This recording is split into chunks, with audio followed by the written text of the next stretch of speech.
Men sizlarga hozir O'zbekistondagi eng bot account ko'rsataman. Nimaga bot account eng default desanglar, prям o'rtasiga urgan bo'lasizlar. Olib turganinglardagi kolleksiya 79 bo'ladi. Ancha-muncha narsasi bor. Bot accountga o'xshamayapti. Deyishinglar mumkin, to'g'ri. Da, not default o'rnida birinchi o'rinda bo'lsa kerak. Chunki bitta ikkisi bossanglar, Bugatti'ni tituli, Skitalets, imom bitta 45 ta full оружиеsi bor.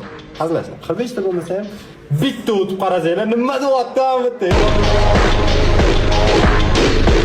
Original brigadkani ko'ki eng redkisi, ya'ni agarda bunisi ham sizlarga bu default brigadkaga o'tsanglar, shuni qilamiz. Bitta garderobga ahamiyat beradigan bo'lsanglar,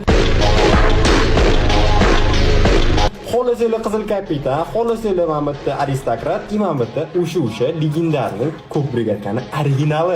Shlemlariga alohida video iskustvo bitta kiradigan bo'lsa, mana bu shlem, agarda sizlarda ham shunaqa nabor shlem yoki hatto mana shu sarig'i bo'ladigan bo'lsa, kommentariyada rasmini tashlab bersanglar, bitta RP mendan prям shundoq berib olaman. Nimaga? Chunki bu shlem bilmayman, O'zbekistonda uncha akkauntda yo'q. Akkaunt o'ziga o'tadigan bo'lsa, любой вкусоведga tepa-past set bor. Prokachkalari vashi udar bo'lib yotibdi, потому что 81 ta prokachkadan o'sha legendarniy skitaleslarimiz pastroqda mana bu уже manzara, bu alohida tema bo'ladi. Agarda shuna basga tushadigan bo'lsa, ham bitta shoot full, ham bitta ana AKM atqayplarni и дальше mana bunaqa full pushkalari tiqilib yotibdi. Ya'ni aytmagani sho'chka mochuk. Agarda sizlar ham shunaqa bot akkauntlar qidirayotgan bo'lsangiz, 374 bilan telefon qilasizlar, uyingizgacha olib borib beramiz kerak. Gazmi? Gaz. Bunaqa akkaunt kerak.